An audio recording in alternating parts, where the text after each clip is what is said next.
Hello and welcome. This is Lisa Jones, and you are listening to the Exploring Death podcast.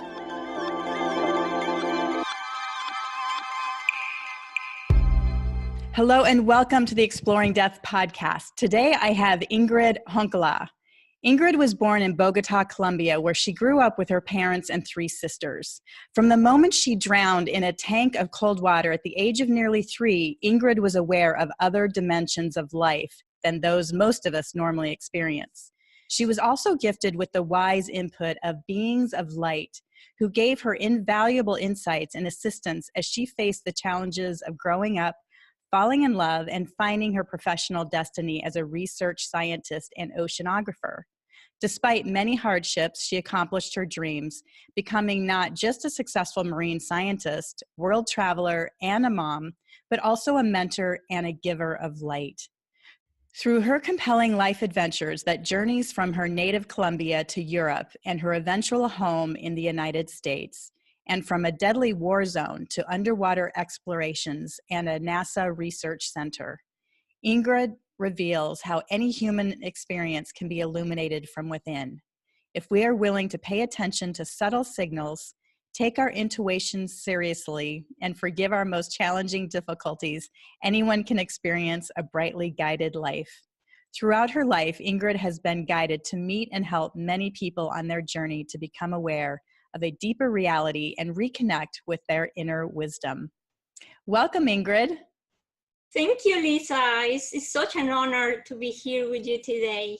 Oh, well, thank you. I am so thrilled that we recently met, and I am just completely intrigued with your story of your near-death experience at that very young age of nearly 3 years old. And then I am really excited to talk about your connection with these beings of light, because as some people may or may not know, I've been channeling the beings of love and light for many years. And as a former CPA, I've always kind of had this, skepticism within myself. And so I just love meeting other people that have also come from, that with you being a scientist and that scientific brain, and then also having these amazing experiences that we can share with others. So where would you like to start? Do you want to talk about your NDE?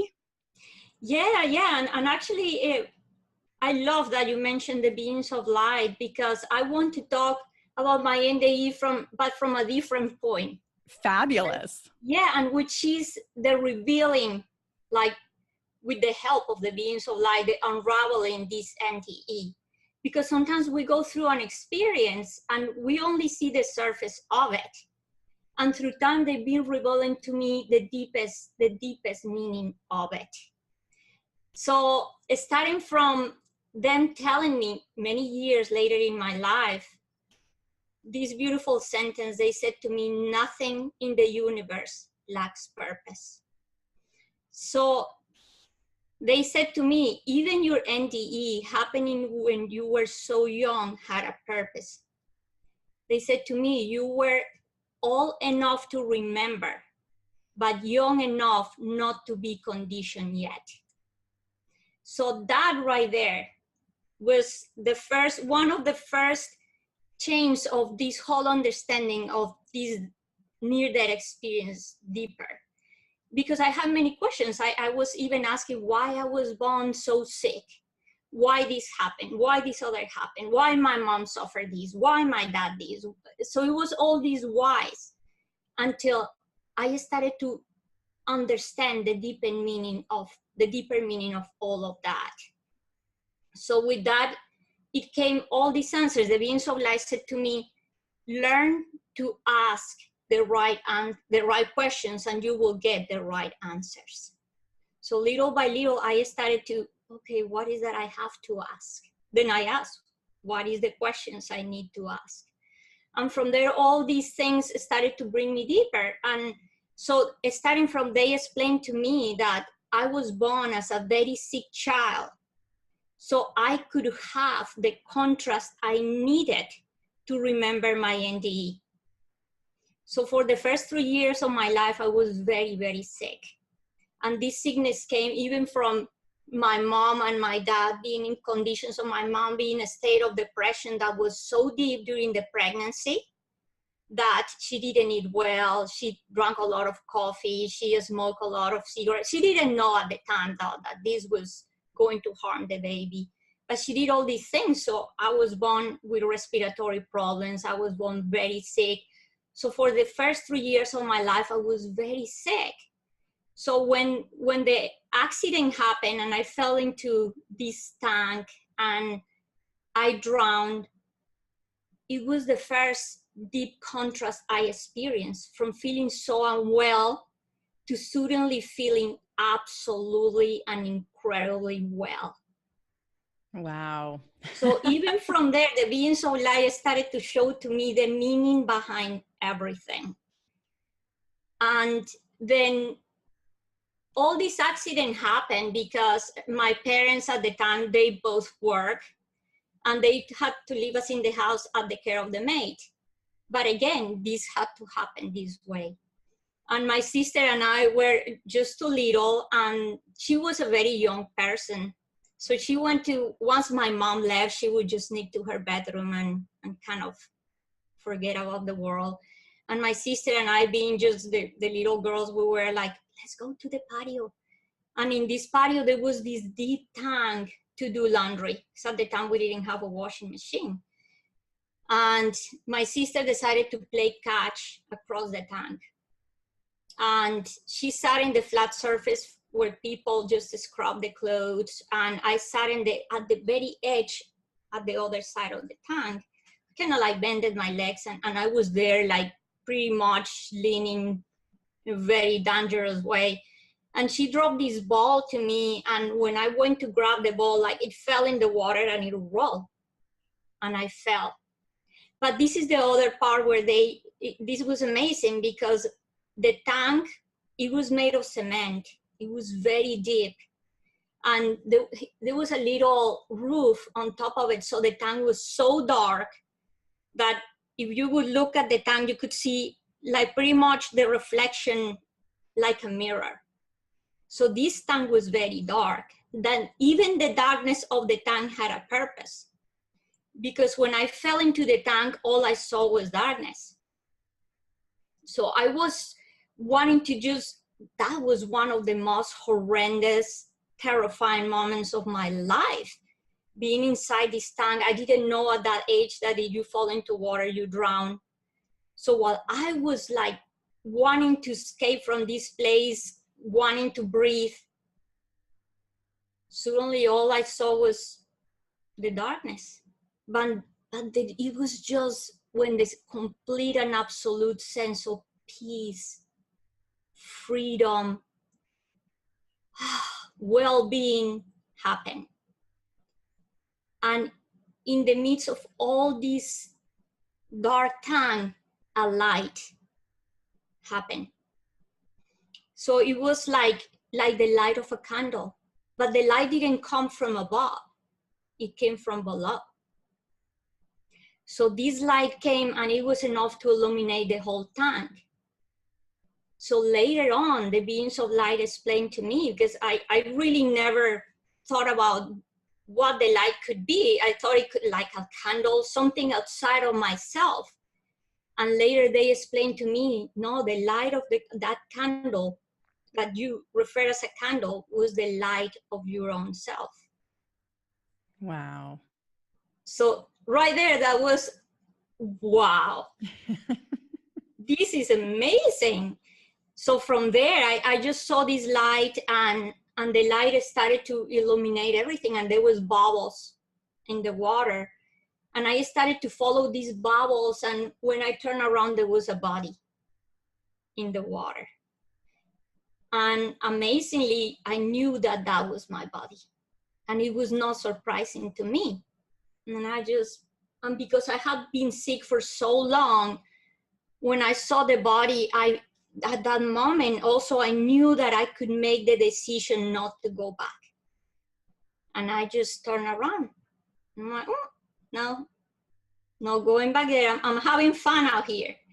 So I turned around and I just left the body. And at that moment, I started to see flowers that were blooming like from nowhere, the most beautiful, amazing flowers. And they were popping. And suddenly I would just, in an instant, I would just picked up by the flowers and I was carried away. So later when I asked again, what was the meaning of these flowers? They said, in the deep meaning of these flowers, one, they said that the flowers were us. But all of these present to us in a way that we can understand it. So that was the most gentle way to just being carried away. And second, it was the representation of surrendering. It's like going back to the womb where you're really not doing anything, you're being done. It's the part where you just trust, you completely give yourself and you let the divine guidance do what it needs to be done. So that was what happened there. I was just being carried by these flowers and I was not resisting, I was not doing anything. I was just being. I was being carried away by these flowers. Suddenly, like in just an instant, I appeared in the maid's room. And I was above her. I could see everything. And she was lying on her bed. And she was completely unaware of what was happening.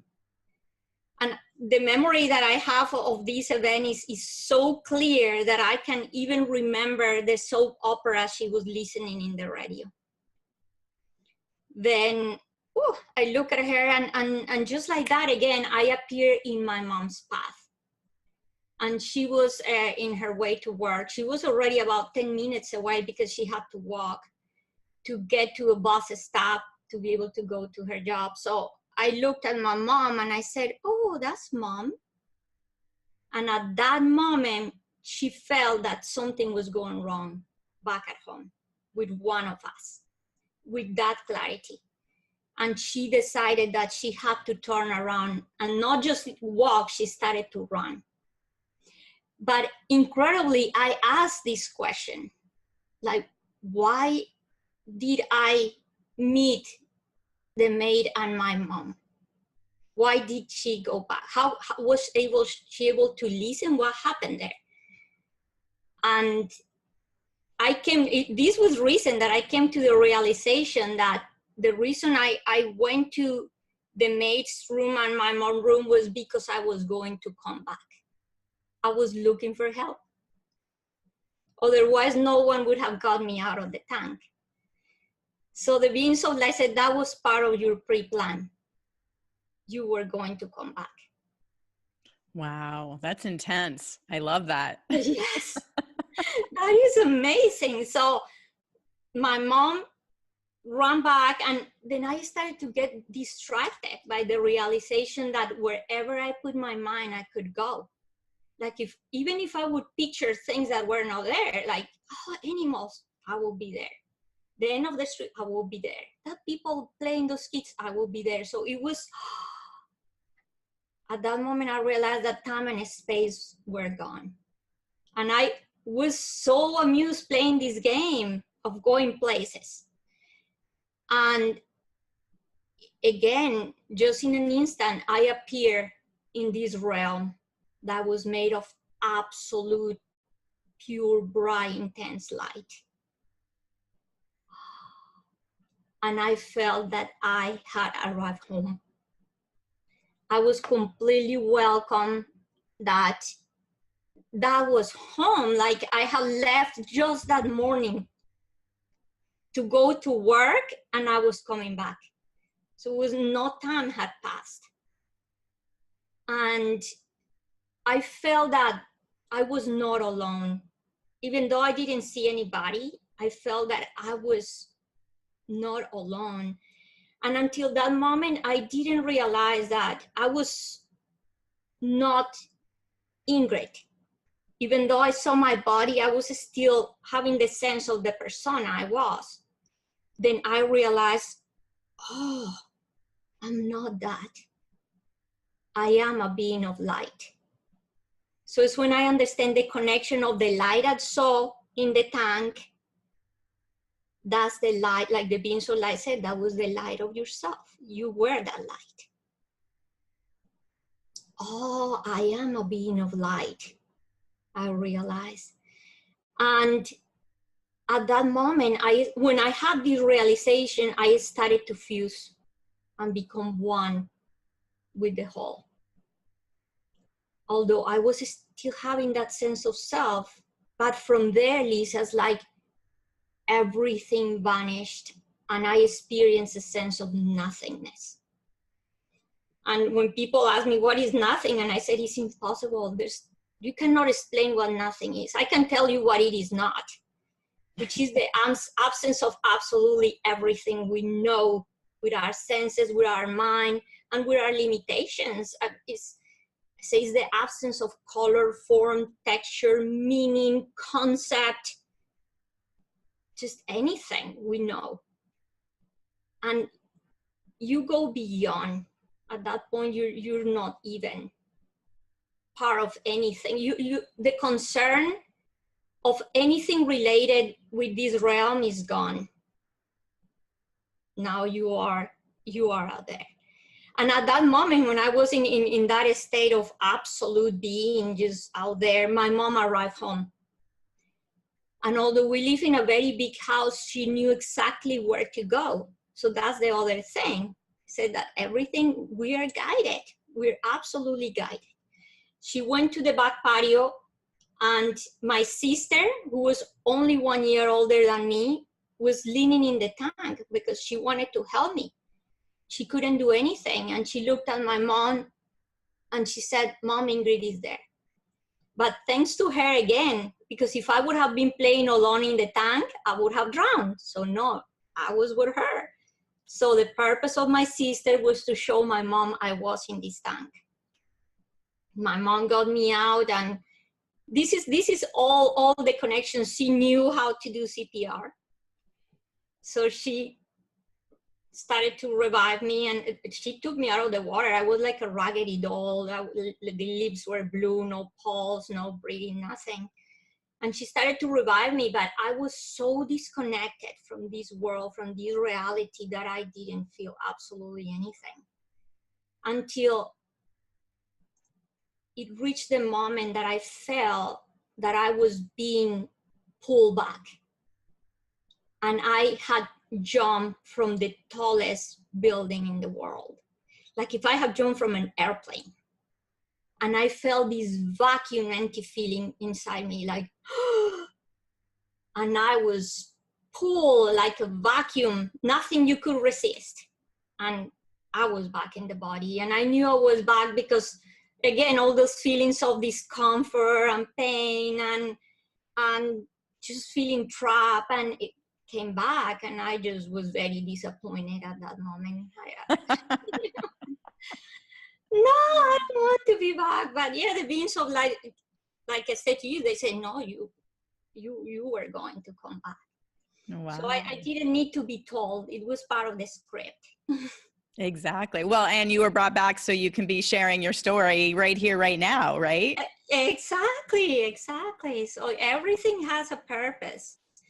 And that's what they've been showing to me. They started to appear to me right after the near-death experience. At the beginning, I didn't understand what was going on, but I started to have like out-of-body. I didn't know that I was having out-of-body experiences, Lisa, but I started to experience things that were very similar to what happened when I nearly died.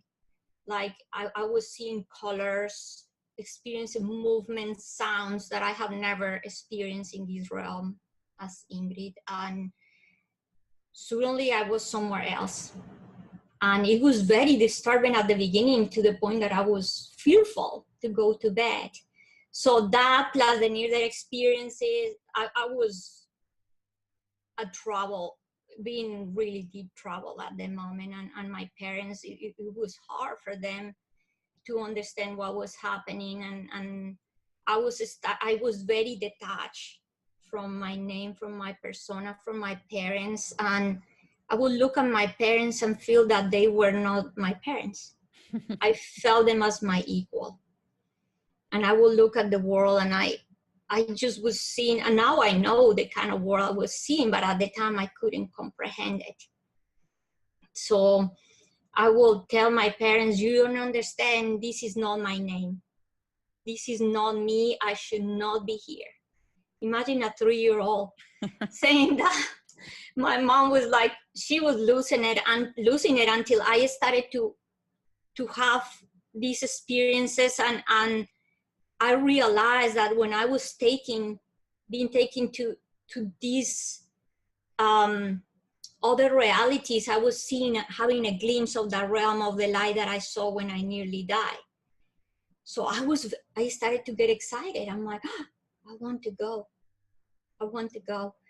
And in one of these journeys, one day I was surrounded by starlight figures, shining in all different colors that you can imagine and not imagine. It was absolutely amazing.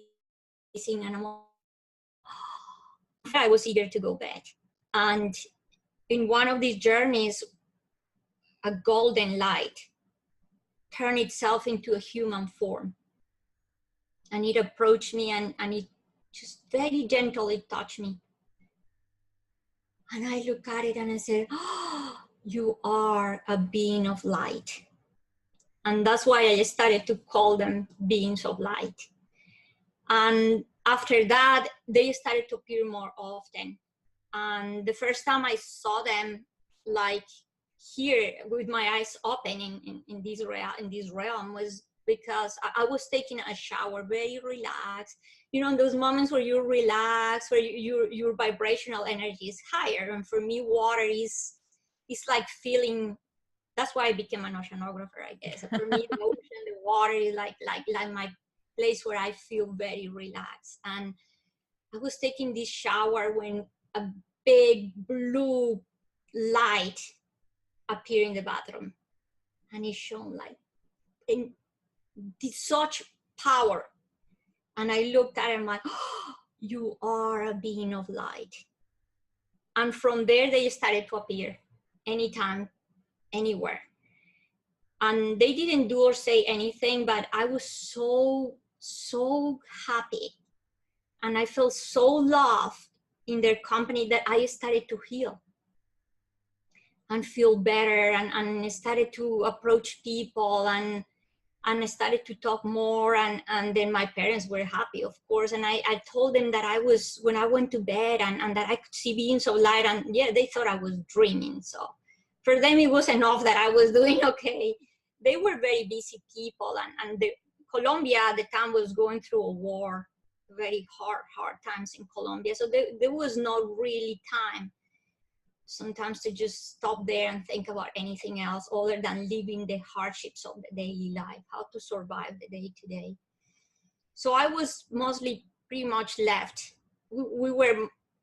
My parents really were not there too much with us to know what was happening. They were really busy. So we kind of went through the things and with the mates and carry on life, and the beings of life from there, they started to teach me.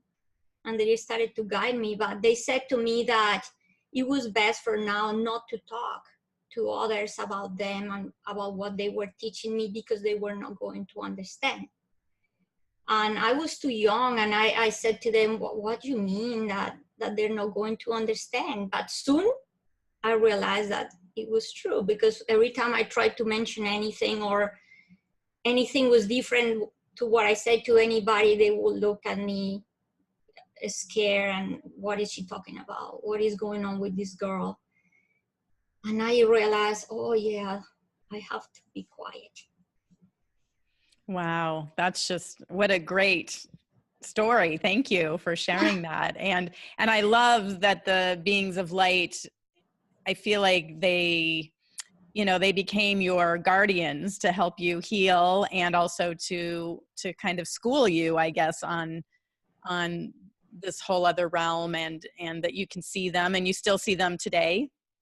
Yes, yes, I do. There was a time in my life, actually, Lisa, that like every teenager, when I went through my teenage years, people ask me, because I wrote the book where I wrote everything. I know everything, the good summary of what I could just write in a book, in one book, of what happened, and their experience, their teachings, all that.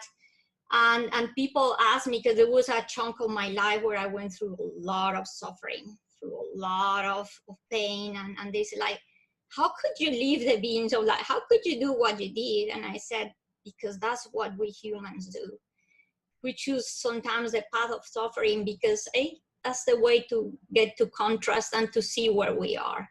But yeah, like for the first 19 years of my life, actually they said to me when I was 5, when I was 4 or 5, they said to me, someday your experience will talk for you and you will have clarity. Then, and also at that age, I asked them, why this is happening to me? Because I started to feel very lonely, very different from everybody else. And they said, because you are special. And I asked, what do you mean when you say that I am special? And they say, everybody is special, and not everybody knows it yet. And they say, someday your work is to show to them that. And they will discover who they truly are. But it's through your experience. And so for the first 19 years of my life, they said people will appear in your life and you will be guided.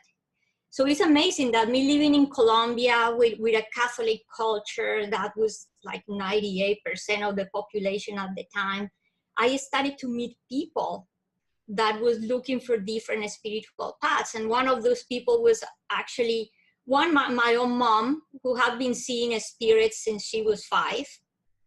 So she could guide me when I started to see spirits at the age of 6. And after that was my grandmother, who was like this rebellion. She rebelled to everything. She was this woman. She was amazing. I mean, in Colombia, divorce was unheard. And she was one of the first people that did that. She was like, if I don't love this person, why do I have to stay there?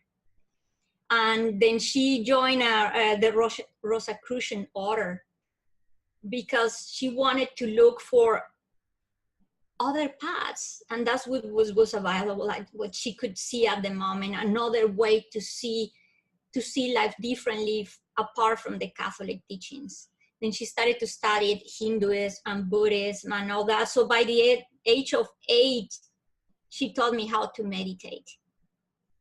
So I started meditation. She took me to a Buddhist temple when I was 12, and I started to practice breathing practices of breathing meditation since I was 12 years old. And then after that, people she started to bring some spiritual guides and people to teach in Colombia. So it was amazing how the beings of light were there every step of the way. I'm bringing people, I'm bringing teachings, I'm bringing books that, I mean, there's no other ways this book could have got to my hands. By the age of 9, I had read the Bhagavad Gita. I was reading books like Self-Realization, Aparokshanubhuti, Viveka Chudamani, which is the book of discernment. And I was reading all this kind of literature, and I was just this little girl. So by the age of 15, I was already practicing transcendental meditation, going to a group called Mais, which means corn, where they were teaching all the Indian rituals and practices and songs. So I would say around 16, 17, I started to hear the grass talking to me. I started to hear the plants, and I could know what the medicinal purposes of the plants were. They were talking to me. I could communicate with animals. I could do all kind of things. But all these, instead of bringing me, it was amazing. And I was in this state of peace and well-being. But at the same time, I was very troubled because I was fighting a war within me. Because I wanted to be like everybody else. at the same time. My sisters were very beautiful. There was the age where now boys started to come to the house. They were really pretty, and I just felt like I don't fit in this world. I'm not like them. People thought I was odd. So that was really weird. And so I started to feel this deep contrast, and I didn't know how to put these two things together, how I could live a spiritual life in the midst of all this outer world that seemed to be so different. So that started to grow deeper and deeper as I went into high school, and everybody was now talking about boys and falling in love and this and parties and wanting to be pretty and the dress and the shoes I didn't know anything, and I wasn't interested about anything. And my oldest sister that became like my protector in this world, she was the one that, no, Ingrid, you cannot look like that. Look, let's do this. Let's put this makeup on you. No, you need to know about this. You need to know about this music. And I'm like, okay. And the more I tried to be something I wasn't, the harder it was. But I had a very lonely childhood. I was like bullied at school, and I was very lonely. So when my school years ended, I decided I'm going to change. I'm not going to be this spiritual Ingrid anymore. I want that other world. I want something different. I don't want to be alone. So I looked at the beings of light and I said to them, you have to let me go. And that was amazing, because that's the compassion of the universe. They looked at me and they said, if that's what you want, then we step aside. So it was like if you have your parents, because they became my true parents. Mm-hmm. And you reach the age when you're in your teenage years or something, and you say, no, it's time for me to do my own thing. I want to do my own thing. And they were like, okay, you leave home, but they will always be there. Your parents will always be there. No matter where you live, if you move to Hawaii, you move to the United States, to Europe, your parents are there, and they're in the back of your mind. They are like one call away. And that was with them. So I thought I was leaving, but in reality, they always stayed there. But they never told me what to do. They just guided me. And so they let me go. So after that, I had a boyfriend for the first time, fell in love, started to live life. But then I discovered through time, Lisa, there's only two paths: the path of the light, or the path of suffering. And that moment I needed to choose the path of suffering to have the contrast, to be able to see that part of light with clarity. So I went through years of suffering. And when I was 19, after that conversation with the beings of light, I was in a bus. And I was feeling like I was an observer in this world, so detached that it was hard for me to live, to have a life in this world. And I said, why I feel this way? What is about this world? And at that moment, everything dissolved. The bus dissolved. Everything turned into particles. And I could even sense at the beginning, like all the constituents, like how these particles, the chemistry of everything. It was amazing. I could feel the biology. I could feel the structure, the physics, the numbers, and everything broke apart until there was nothing again. Like I experienced when I was in my NDE, and I was in this, just for a few seconds, in this state of nothingness again. And I came back, and they said to me, nothing is what it appears to be. But at that moment, although I was having such a profound experiences, I was still in the why me? Why me? I was feeling a victim.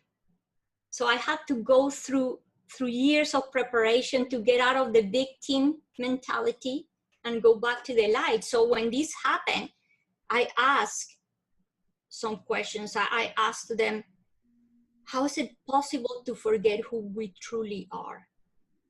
And when did we stop being one with the whole? But then the question came, why me? So they didn't answer any question. They said, in 20 years, you will understand. And I got mad. At that moment, the beings of light were so my family that I would get mad at them and everything. And I'm like, what do you mean in 20 years? That's like a forever and a day. And they're like, in 20 years, you will understand. And yes, Lisa, I didn't realize it, but it was pretty much 20 years of sufferings I went through, like all kind of stuff.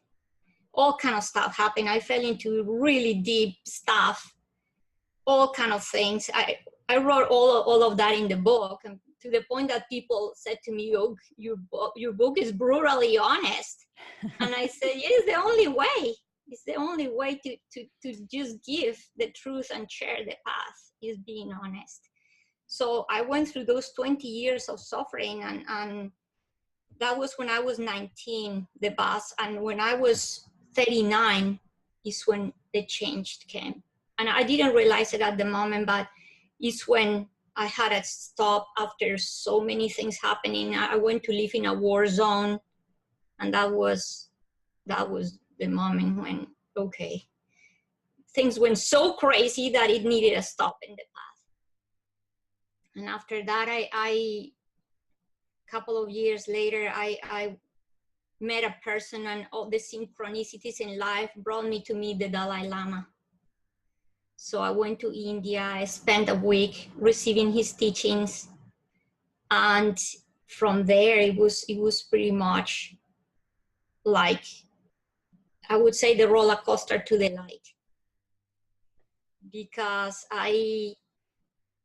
at that moment I didn't know it, but I thought meeting him I would get all the answers I needed, because I have forgotten that the answers were within me.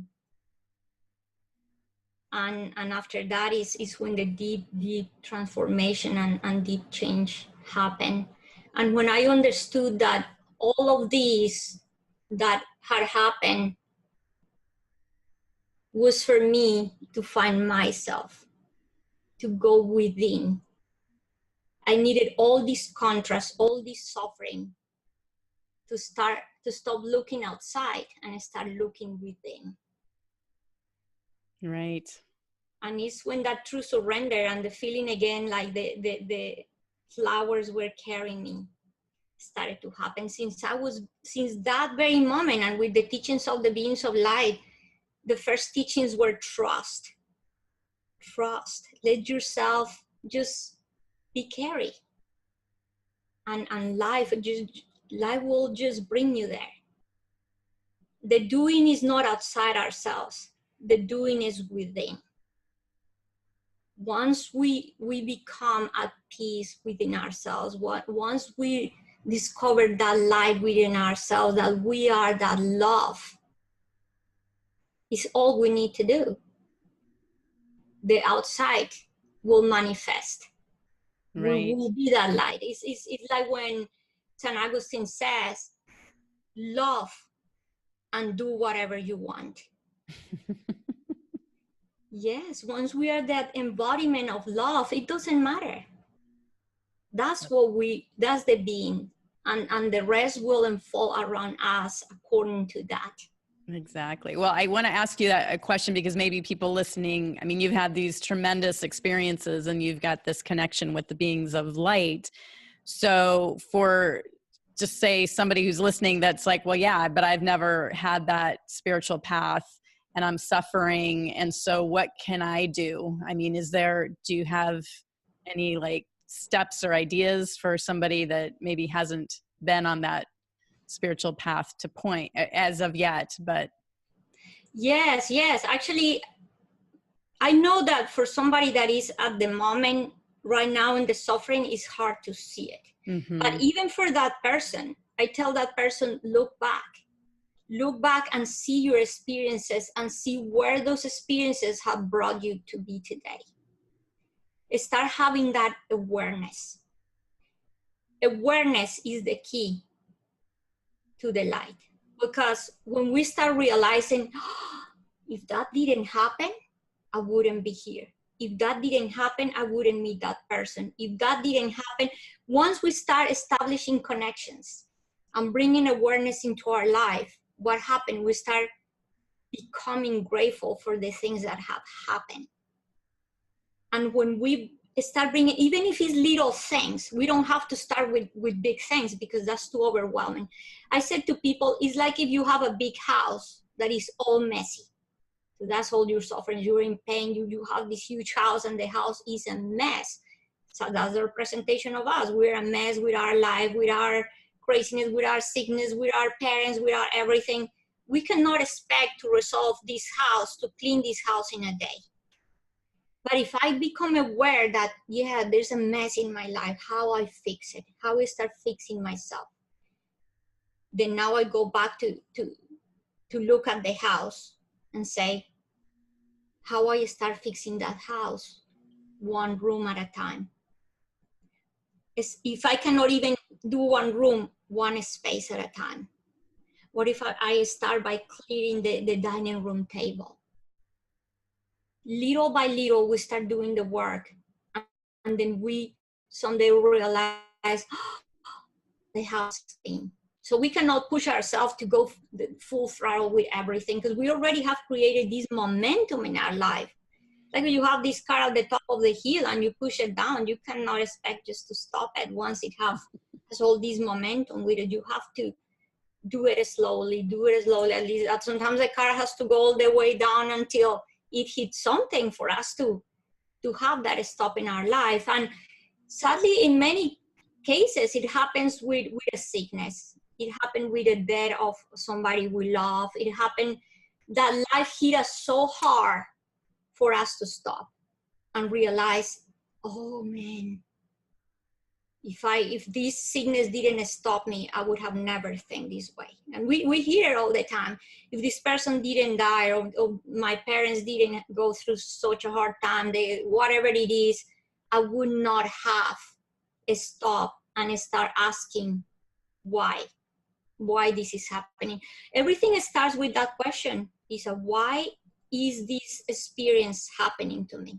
Mm-hmm. Why is this suffering happening to me? Who am I?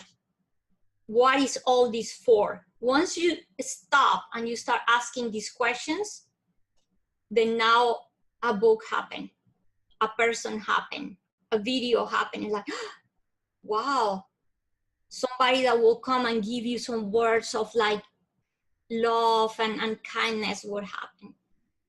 And then the more aware you become of all this, this is all about awareness.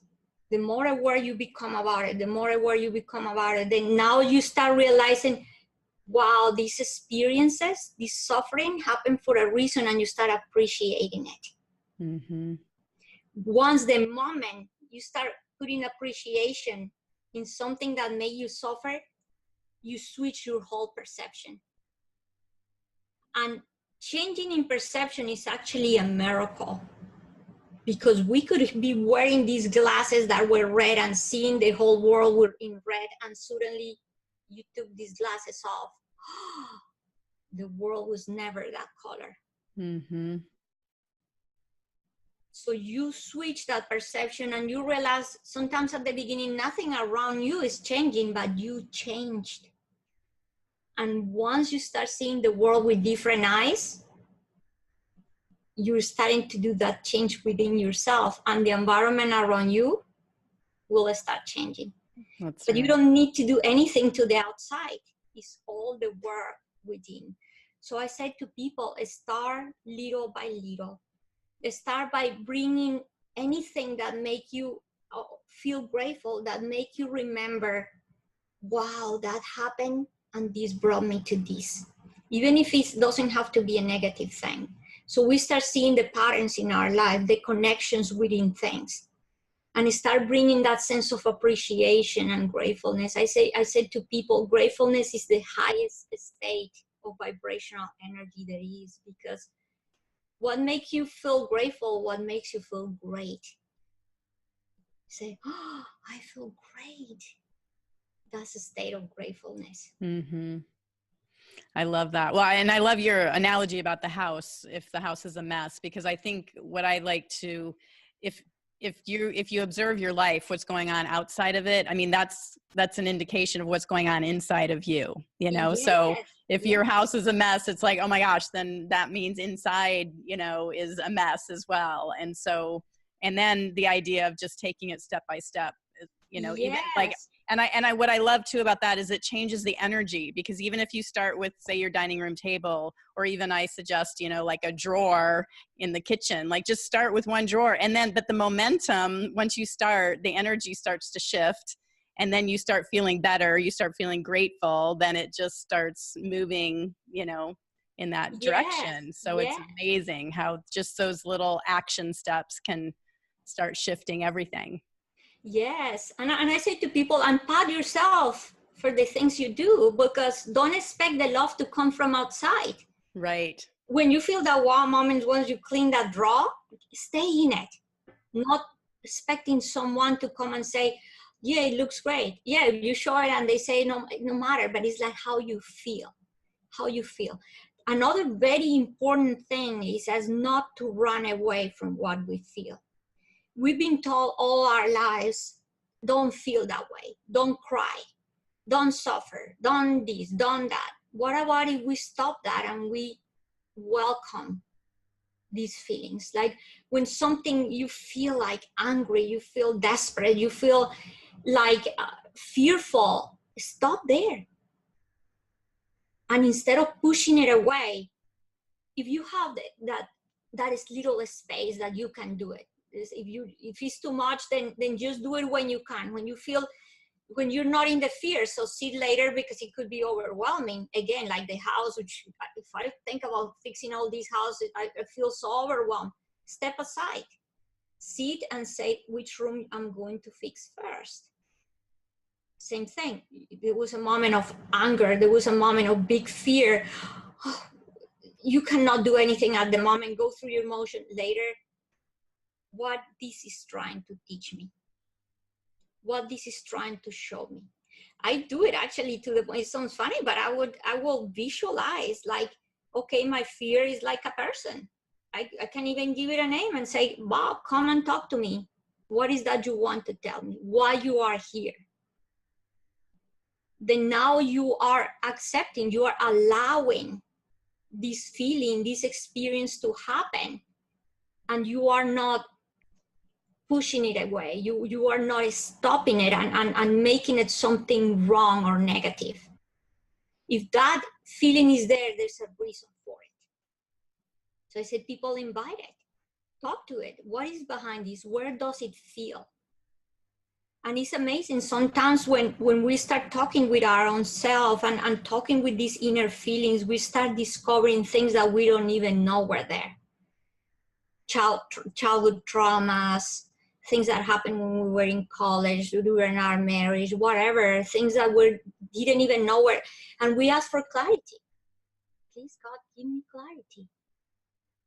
The angel, whoever we feel comfortable talking with our own self, with a letter. I said, people write. Journaling is the most amazing thing, because the mind is too fast, and the mind is what we call the ego man is always going to say, no, it's not happening. But what happens if we write? It cannot escape from it. So we write it down, and then we start this inner dialogue when we start discovering ourselves deeper and deeper and deeper. And from there, we start resolving all these inner parts of ours that are broken, that got like separated, that are in exile since we were little, and we closed those doors behind. I had this big suffering and I closed. So what happened if the root of that suffering list is not resolved?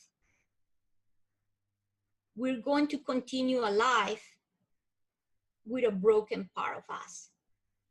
And there's that sore, that part of us, that wound that was never closed. Even if we put a little, like, cover it with something, put makeup on it, it's still there. Mm-hmm. And it's going to manifest in many different ways until we resolve it. So I say, people, even when you, even like going through all these awakenings and all these realizations, I said, people ask me, the suffering will end? And I said, yeah, pretty much the suffering can end, but the challenges will not. Because if there's no challenge, there's not evolution. Right. I said, I put the example of the bird in the nest that is so comfortable, so cozy there. And of course, we get all to, I have this awakening already. I'm so cozy. Why do I even move from here? What does life? Said, oh no, the mom come, they said, there's no more food. There's no, this nest start getting all dirty. Oh, it's just too small. What you have to do, you have to leave this nest. So life forces you, that's the challenge. And you can take it two ways. You can say, oh, life is terrible to me, and create a story. That's when the suffering comes. We create a whole story, a whole drama about how life treated me so bad. And then what happened? You stay in this nest and you're all broken. Or you can take the other path and say, what is this trying to show me? What is this trying to teach me? And when you realize, it's trying to teach me that I should jump out of the nest and fly, then the experience now becomes of value. And now you take all these challenges as, wow, this is great, because this is my way to grow.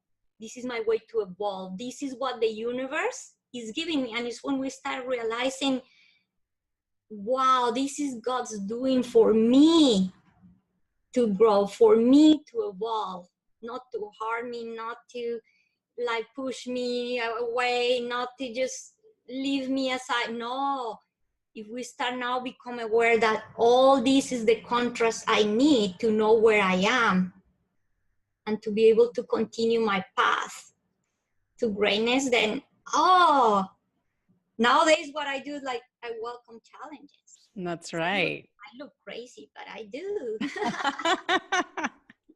I love that. I love that. Well, hey, how about a reading? Would you like me to pull you some cards? Oh, yeah. I would love that. Yeah. Great. So I use, they're called soul coaching cards. And so I pull 3 cards. And the first one is usually where there's like a block or challenge, we'll call it, since we were just talking about challenges. So the first one is strength. And so that would be the blockage card. So I guess what I'm getting about that is, just sharing this work and just being strong and just continue to moving forward with it, that it's, sometimes I know for myself, it's like, oh my gosh, is this the right way? It's like, even though we get guided, sometimes it feels like we're walking out into nothing, right? I don't know how you feel about that. I think I understand the card, because what you say, I feel it to the side, or more, guided to, I can be very overwhelmed. Yes. And I can feel like, can I do all this? Can I do all this? And I feel overwhelmed. Right. So I'm looking for that strength, for that courage to help me move forward without being overwhelmed. Absolutely. That's perfect.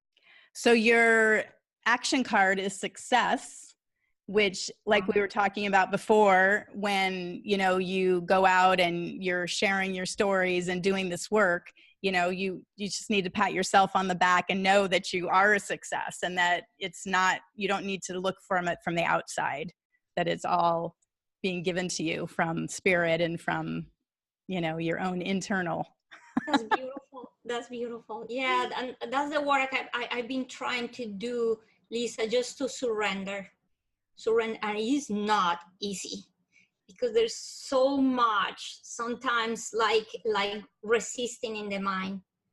But I just say, just let it be, let it be, let it be. That's right. And then your outcome card, which I absolutely love, is grace.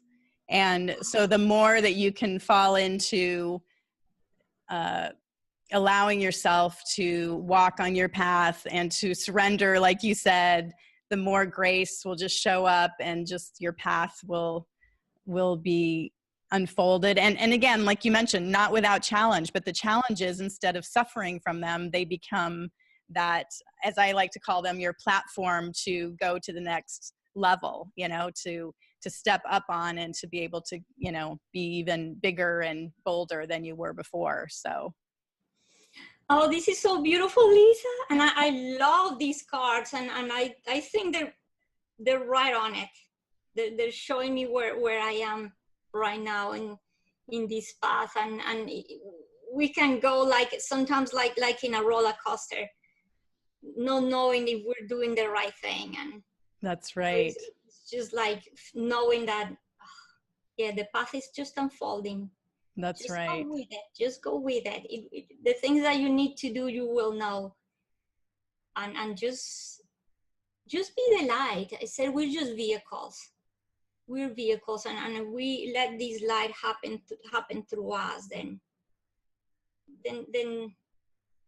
we just have to flow and connect. And probably before we leave, I think some important message I would give to people that have gone through these experiences, through near-death experiences, or what we call mystical experiences, or anything like this, is not just to stay in the experience, but go deeper. Go deeper also in the sense of like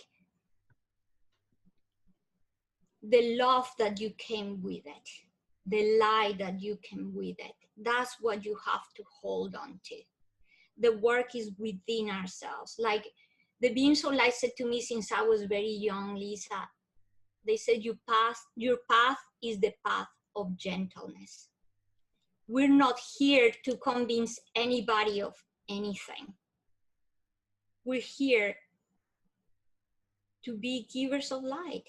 We're here that each one of us discover the true essence of who we are.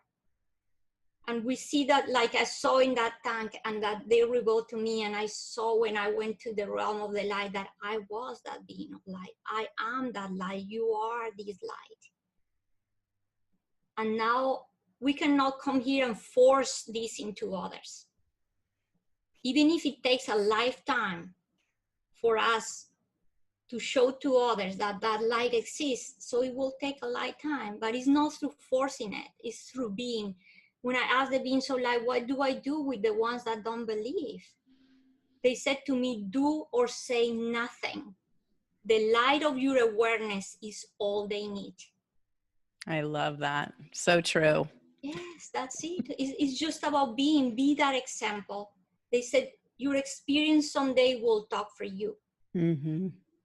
You just need, all the doing is within.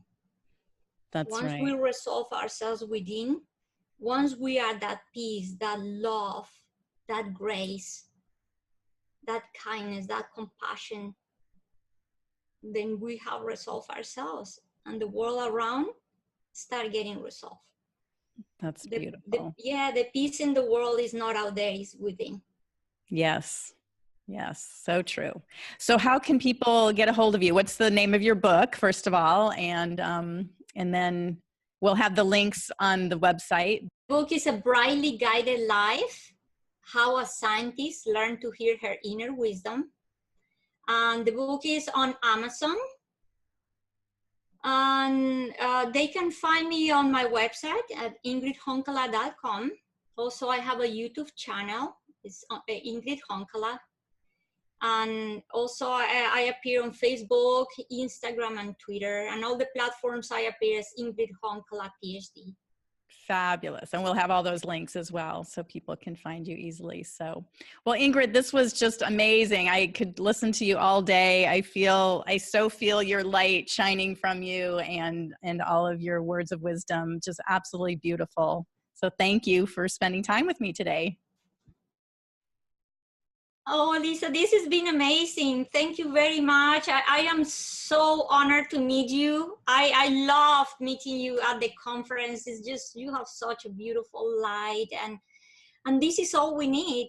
Be who we are and give it to the world. I love it. I love it. All right. Well, thank you again for being with me, and thank you for listening to the Exploring Death podcast. Until next time, aloha. Thank you for listening to the Exploring Death podcast. This podcast is for entertainment purposes only. Before you make any financial or legal decisions, consult a professional. This show is copyrighted by Exploring Death. Written permission must be granted before syndication or rebroadcasting.